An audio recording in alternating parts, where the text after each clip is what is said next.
I, 33-year-old man, and my partner, 33-year-old woman, have been together for 4 years. I bought a ring and I have been wanting to propose to her for a while now. The problem is I keep losing my job due to layoffs. 3 jobs in the last 5 years, and I have a history of having problems with jobs due to performance or budget cuts. I was in sales for years and would lose my job to either not selling enough or upper management losing contracts and laying off entire departments. I feel like I'm doing everything I'm supposed to do. I went to school and got a degree. I'm constantly learning new skills and certifications. I am even freelancing on the side, investing, and looking at renting out my current home when we get married to have passive income. But every time it looks like things are going my way, and I can actually start building wealth and savings, my active income gets taken away from me due to layoffs and downsizing.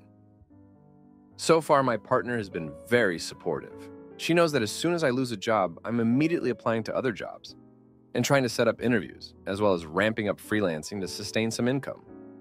While she says she won't be resentful because she knows I work hard, I get the feeling that at a certain point, it doesn't matter how hard or where we work. That if I keep losing my job, that eventually she will end up resentful because it will negatively impact her through no fault of her own. I wanted to reach out to others that have partners that keep losing their job. Do you get resentful even if they are doing everything in their power to get income again? I know that times are tough, and it can take months, if not years, to get back to earning. Even just a fraction of what you were earning before being laid off. So, how do you not feel resentful, like your life partner is holding you back and punishing you through no fault of your own? Update. Thank you for all the comments. What I am gathering is that my ADHD, as well as the industries I'm in, might be playing a factor in my job situation and worries. I admit that it is my fault for not doing better research at looking at industries that have more stability. The suggestions of looking into more consumer-based areas versus tech or nonprofits have been really helpful, and I appreciate these comments.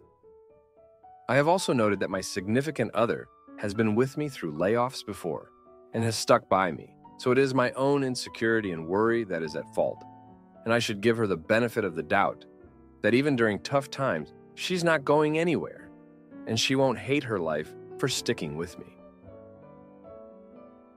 On to how people wonder how I have had so many jobs. To clarify, these aren't all full-time positions.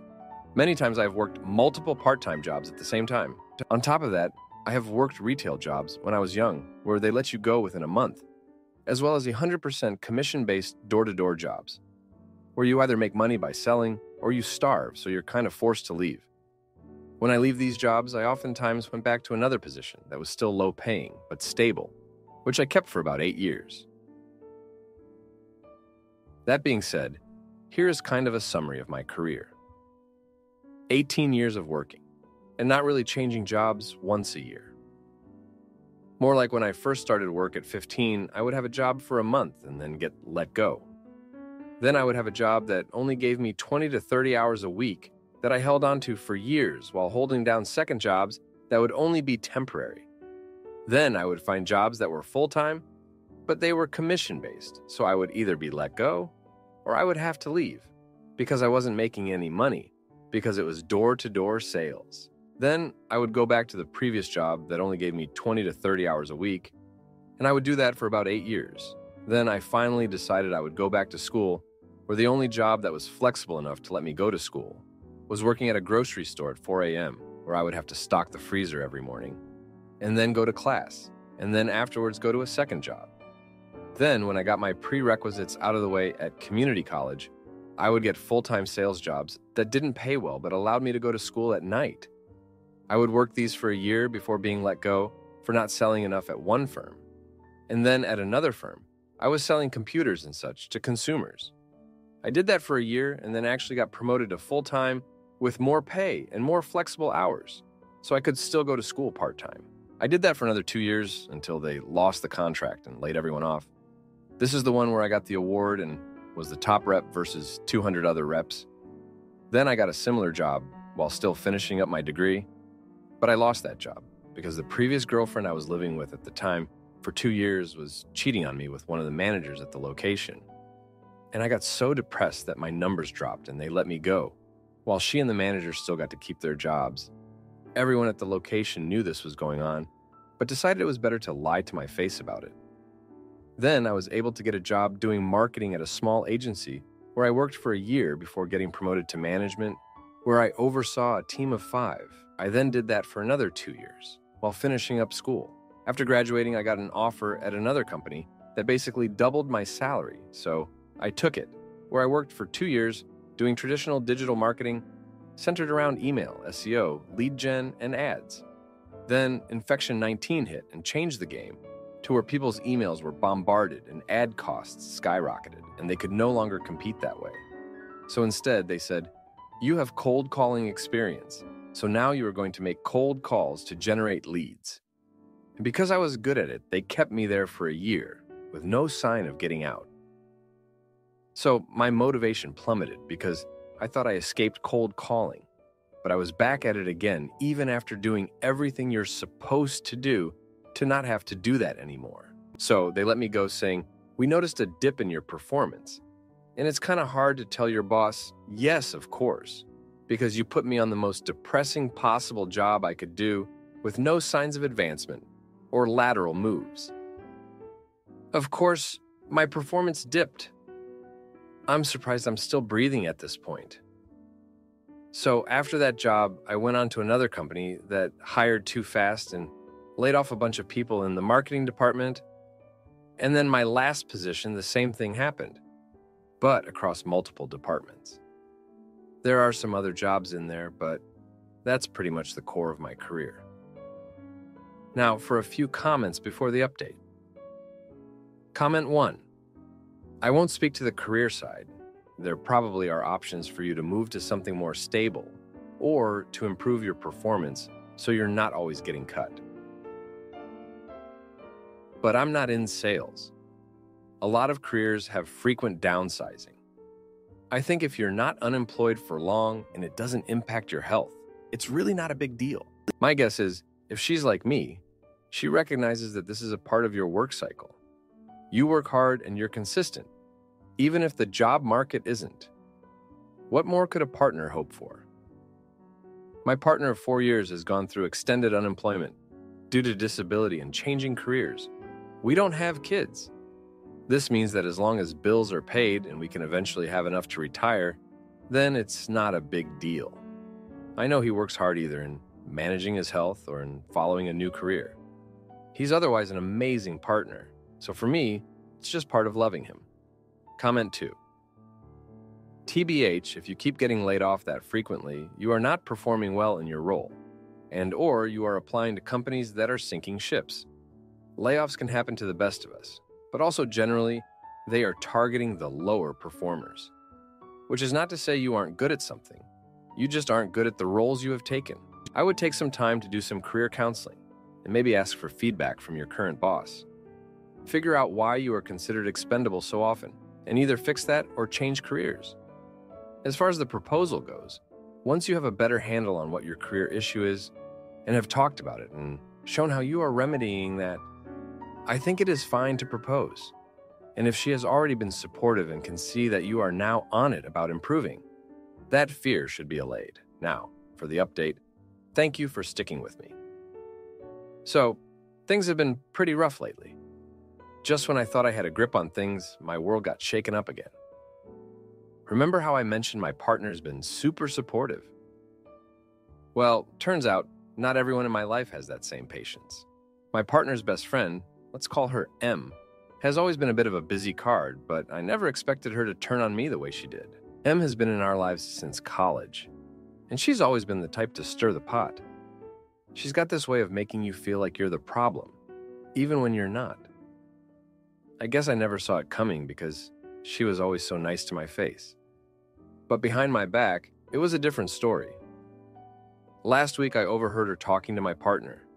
She was going on about how I'm a liability and how my partner could do so much better. She said that my constant job losses were a sign of deeper issues, and that my partner was wasting her prime years with someone who couldn't hold down a job. It stung hearing that. It's one thing to have these fears yourself, but to hear them echoed by someone else?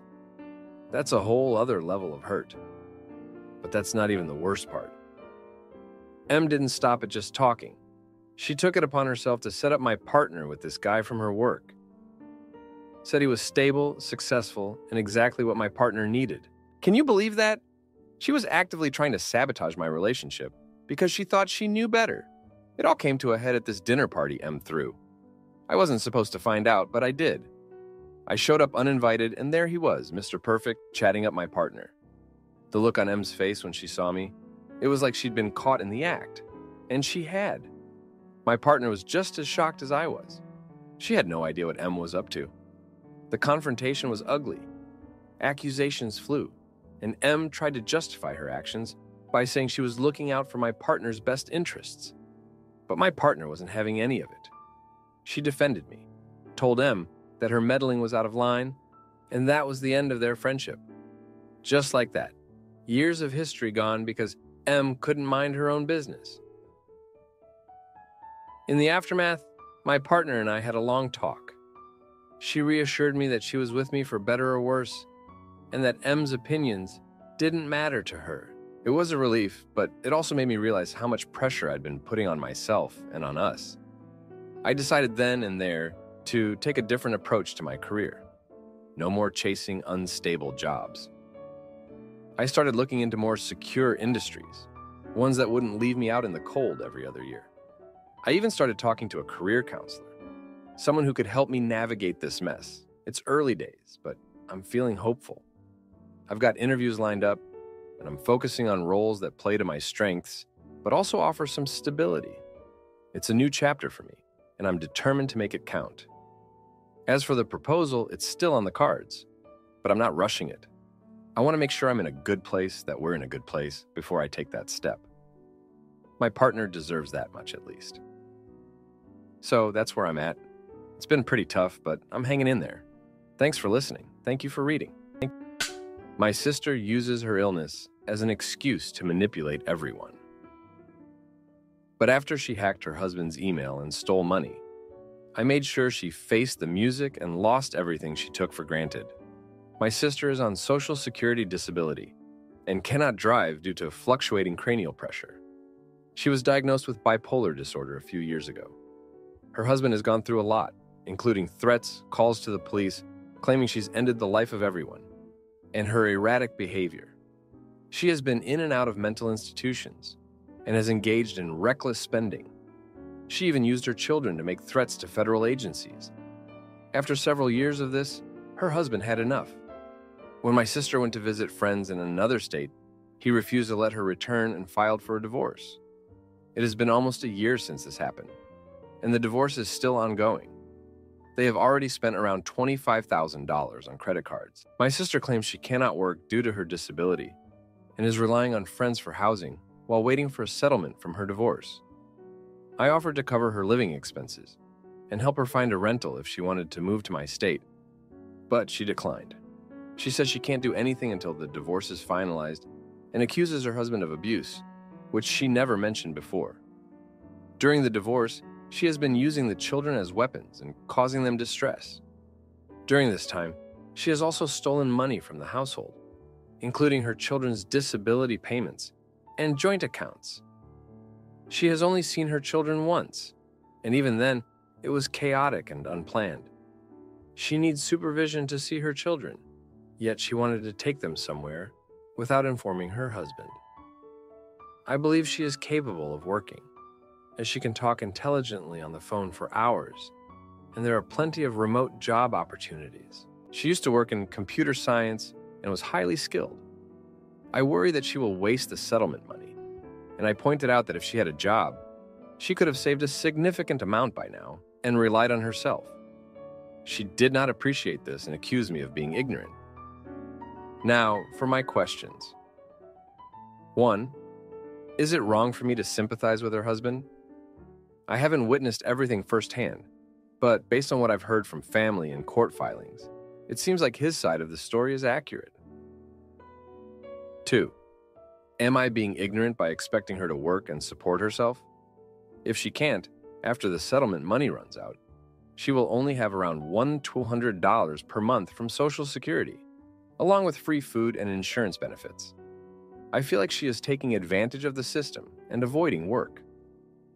3. My family is financially comfortable. My divorced mother has around $3 million.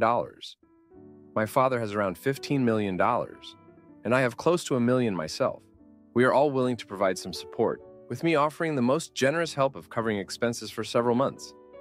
However, we are concerned that continuous financial assistance would be wasted, just like it was with her husband, and it would be throwing good money after bad.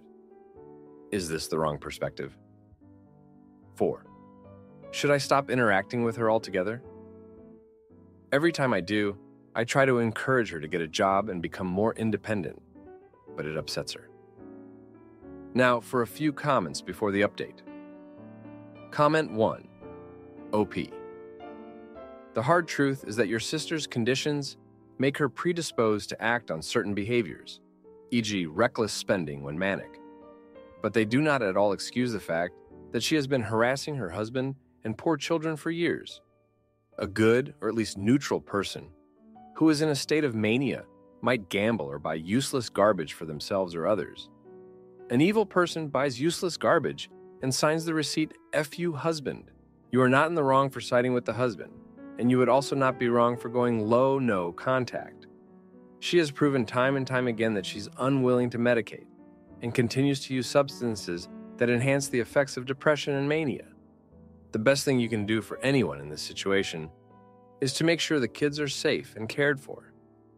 Those poor children are going to have a lifetime of trauma to unpack and should definitely be in therapy if they're not already. Comment 2. I don't see how someone with a life this erratic would be able to hold down a job. Intelligence is probably the least important factor in getting and maintaining a job. Additionally, it's extremely hard to get Social Security disability. If she managed to, she legitimately can't work. $1,200 a month is a pittance, and probably not even enough to afford housing. It's hardly like she'll be living it up on the public purse. Having a job is way easier than living on that. I think if someone had any other options, they would use them, and she has, i.e. being married. If your family has the means, a nice thing to do would be to pay for her housing when the time comes. You could also consider buying her things directly, e.g. buying groceries, not giving her the money to buy them. If you don't do that, then yes, she will probably become homeless. You might decide it's not worth it, but those look like the two realistic options here. Now for the update. Thanks for all the comments on my last post. So, here's what's been going down. Just when I thought things couldn't get messier, they did. My sister's husband, let's call him Mark, found out she'd been secretly recording their phone conversations. And not just any conversations, the ones where he was at his breaking point, venting to a friend about her behavior. She played them in court, trying to twist his words into something ugly, to paint him as the bad guy. It was low, even for her. The judge didn't buy it, though. Saw right through her act, but the damage was done. The kids heard about it, and it tore them up inside. They're already stuck in the middle of this war zone, and now they're questioning who to trust. It's a mess. And then, as if on cue, my sister pulls another stunt. She's always had a knack for computers, right? Well, she hacked into Mark's email. Found out he was planning to sell the house, their house, to cover the debts she'd racked up. She lost it. Showed up at the house, screaming in the front yard for all the neighbors to see, accusing him of trying to leave her homeless. The cops had to come and take her away. It was a scene straight out of a bad TV drama. The aftermath was a nightmare. The kids were staying with a friend that night, thank goodness, but word travels fast. They were embarrassed, scared, and confused. They didn't want to see her after that, but she kept calling, kept pushing. It's like she doesn't get how much she's hurting them. In the middle of all this, I get a call from her. She's crying, saying she's got nowhere to go, that her friends are tired of her crashing on their couches. I felt a pang of guilt, but I remembered all the chaos she's caused. I told her she needed to sort herself out, maybe find a job, but she just hung up on me. The next day, I heard from Mark. He was at his wit's end. He'd been trying to keep things stable for the kids, but with her hacking and the public meltdown, he was done. He told me he was pushing for full custody, and honestly, I couldn't blame him. The kids need some peace. I'm torn up about it all. I want to help her, but every time I try, She throws it back in my face. And now, with her latest antics, I'm starting to think maybe Mark's right. Maybe the kids are better off with him.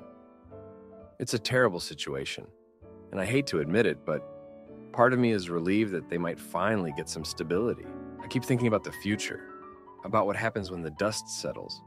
She's going to get some money from the divorce, sure, but then what? She's burning bridges left and right, and I'm worried she'll end up with nothing and no one. It's a harsh reality, but maybe it's the wake-up call she needs. So, to answer your questions, no, it's not wrong to sympathize with Mark. I'm living proof of that.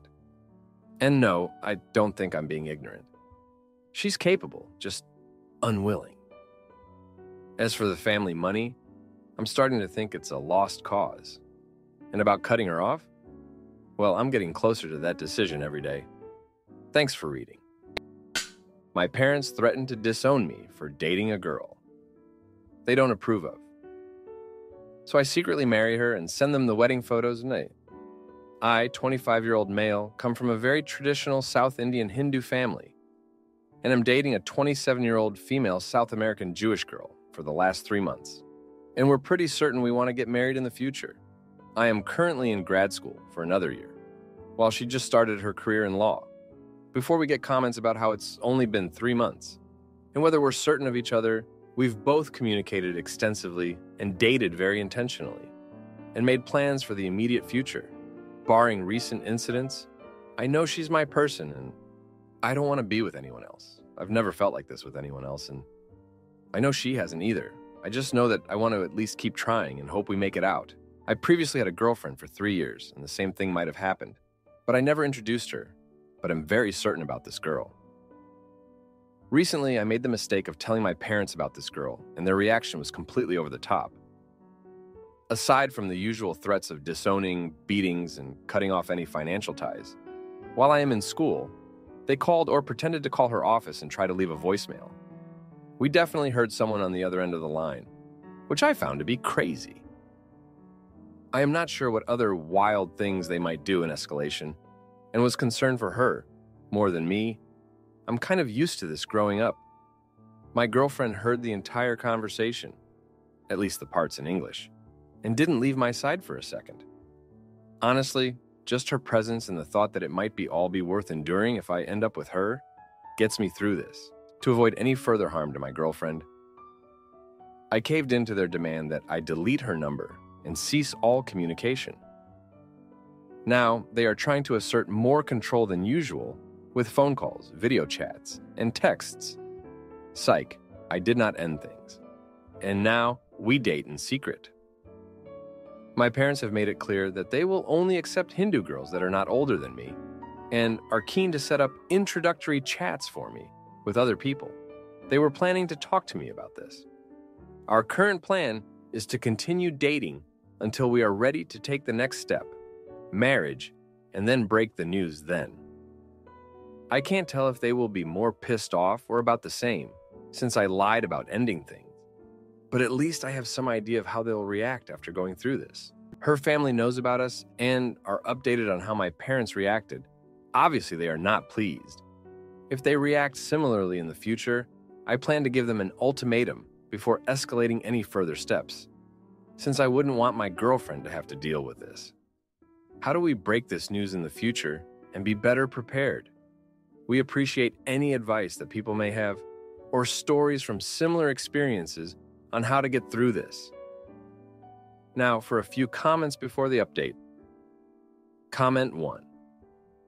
I certainly think you should consider how your parents' feelings about your girlfriend do and will continue to affect your girlfriend.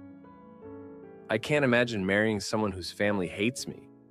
I can't imagine marrying someone whose parents respond to bad news by calling my workplace. What were they doing? Trying to get in touch with her? Or trying to get her in trouble? It doesn't sound like you're suggesting that you plan to cut them off someday. So why do you think it's fair to subject her to a lifetime of being bullied and mistreated by her in-laws? That's not how I would treat my spouse. Comment 2. Yikes, your family is a bit difficult. I haven't had this type of issue myself, but I have had it happen to friends. I suggest protecting your girl from your parents. It's entirely on you to secure your future relationship and the life you want. Your parents might mean well, but they're misguided and don't understand boundaries since they're different for this generation. If they disown you for choosing your own life, they're very unkind. And they should eventually soften up. Keep dating the girl and don't tell them anything else. Keep your friends as your support network. Now for the update. Thanks for sticking around. A lot has happened since I last posted. So, my girlfriend and I were doing our best to keep things under wraps, right? But you know how secrets have a way of bubbling up to the surface when you least expect it? We were out for dinner, a quiet place, thought we were safe. But who walks in? My uncle. Of all the people, it had to be him. The biggest gossip in the family. He sees us, and I can tell he's putting two and two together. Before I know it, he's on the phone, probably to my parents, and I'm thinking, this is it. We're done for. I was right. The next day, my parents are blowing up my phone, demanding answers. I tried to play it off, but they weren't having any of it.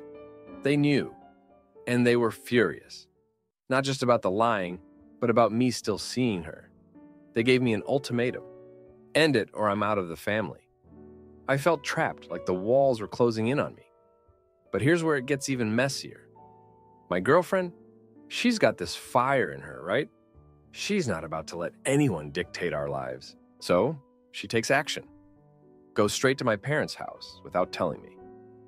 I'm freaking out thinking this can't end well. She sits them down and tells them everything, how we feel about each other, our plans, everything. It was bold, maybe too bold. The aftermath was like a storm had hit. My parents were shocked, angry, hurt. They felt betrayed. And I felt torn apart seeing the people I care about most at odds like this. My girlfriend, she's shaken up too, but she's standing her ground. She tells me we'll get through this together. But then, another blow. My ex, the one I dated for 3 years, she hears about the drama. Turns out she's still in touch with my sister.